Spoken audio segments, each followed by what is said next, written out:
Et nous recevons notre premier invité qui est Simon Laurent de la société. Alors comment est-ce qu'on prononce? Havre, c'est ça? Comme la ville du Havre, mais sans le E à la fin. Sans le E. Voilà, c'est H-A-V-R. H-A-V-R. Et alors, on va tout savoir sur Havre tout de suite, Jérôme, mais auparavant, le décompte, puisque vous avez 6 minutes, Simon, pour nous expliquer ce que c'est. Alors, d'après ce qu'on a compris, c'est une serrure connectée, mais qui innove par rapport à tout ce qui existe. Oui, tout à fait.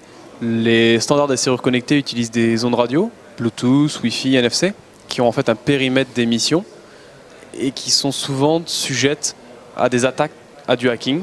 C'est pourquoi nous, on a décidé de concentrer l'émission de l'information en un point grâce au flash du téléphone. Donc je vais vous montrer tout de suite.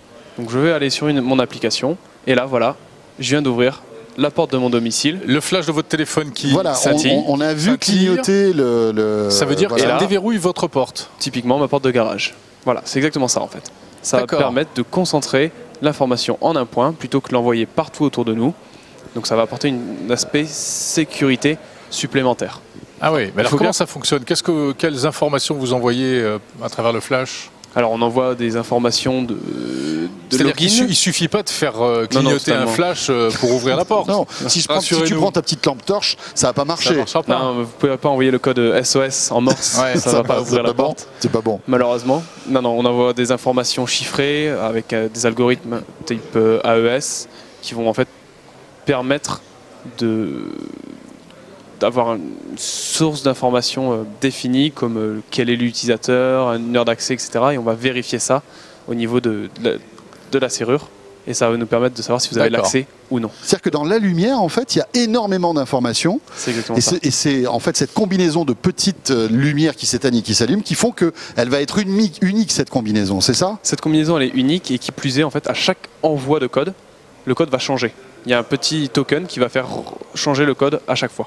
Donc c'est presque impiratable. C'est en tout cas le souhait qu'on veut mettre en avant et c'est pourquoi la serrure est soumise à des tests de hacking. Est-ce que si je suis à côté de vous, par exemple, je vous tords le bras et faites attention parce qu'il est très fort pour ça. Hein.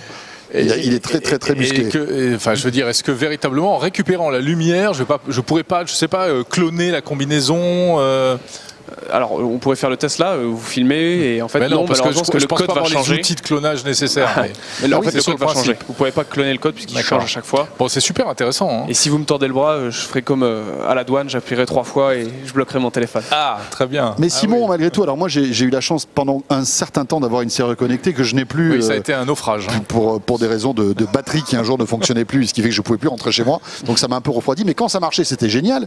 Et ça me permettait par exemple d'ouvrir ma porte à distance. Je ne sais pas pourquoi il y a mon téléphone qui se met en route, je n'ai pas compris.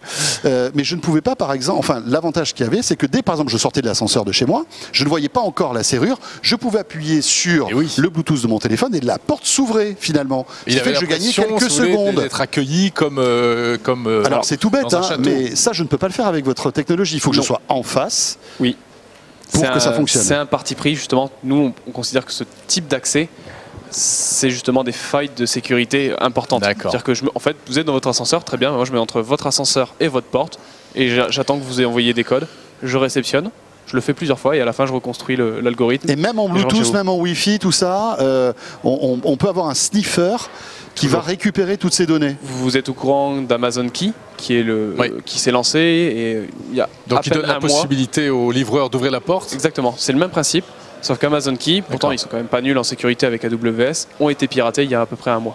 Ah oui, d'accord. Toujours pour les questions de radio, il y a du sniffing. Et que ce soit le Wi-Fi ou le Bluetooth, même combat, on peut arriver Le Wi-Fi est assez sécurisé, mais le Bluetooth en tout cas, il y a des failles quand même. Ouais. D'accord. Est-ce que je peux envoyer ma clé à quelqu'un d'autre, un ami, un parent qui se présente devant chez moi? L'avantage de ce type de produit, c'est que ça vous permet de gérer les accès qui soient temporaires, limités, illimités, à des amis, à des services de livraison, à de l'aide à domicile, à des services médicaux, si vous avez un proche qui a besoin d'assistance régulière, plutôt que de donner une clé physique. Et ce qu'on veut aussi sur ce produit, ce que les gens doivent comprendre, c'est que c'est une serrure standard, quelque chose de classique, que vous pouvez installer facilement, vous enlevez une vis, vous retirez le cylindre actuel, vous mettez le nœud, vous remettez la vis, et c'est installé. Un peu comme toutes les serrures connectées, cela dit, c'est à peu près la même chose, non? Les serrures connectées sont souvent plutôt des petits boîtiers qui vont se plugger sur un serveur existant. Là, nous, on a vraiment une serrure entière 100% Ouais, ça mécanique. dépend, il y a les deux Si justement options il n'y en avait plus de général. batterie, vous pourriez toujours utiliser la clé. Celle-là, D'accord. c'est vraiment 100% mécanique avec cette coloration connectée. D'accord. Est-ce que c'est connecté malgré tout au réseau Wi-Fi de la maison pour justement qu'on puisse interagir avec cette Alors, serrure? il y a une connexion Wi-Fi qui ne permet ni d'ouvrir ni de fermer, elle permet seulement de mettre à jour le produit. C'est tout. C'est tout. Donc à distance, via mon smartphone, je ne peux pas ouvrir la Pas du porte. Par exemple, je sais pas, moi, Jérôme doit venir chez moi, il a oublié son smartphone. Voilà, on ne peut pas faire ça. Je vais Ouais. vous poser une question. Si quelqu'un vient devant chez vous spontanément, je suppose que si c'est Jérôme, il vous connaît, donc il va pouvoir lui vous demander via un SMS ou via un Oui, code, voilà, un code. est-ce que je peux avoir l'accès de chez toi? Et là, il va dire pas de problème. Voilà, Ouais. je te donne. Simon, ça coûte combien cette serrure? Et vous en êtes où dans Oui. l'industrialisation de ce projet? Alors, on est en pleine phase d'industrialisation. On aura 50 unités de test cet été, en juillet, et la commercialisation sera en fin d'année, au Q4, et le produit coûtera aux alentours de 400 €. 400 €.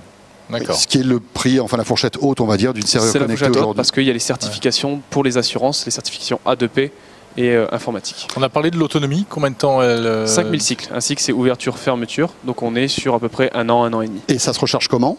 Il faut juste changer des piles. Il faut changer les piles. Voilà, des D'accord. petites piles d'appareils photo, des CR2.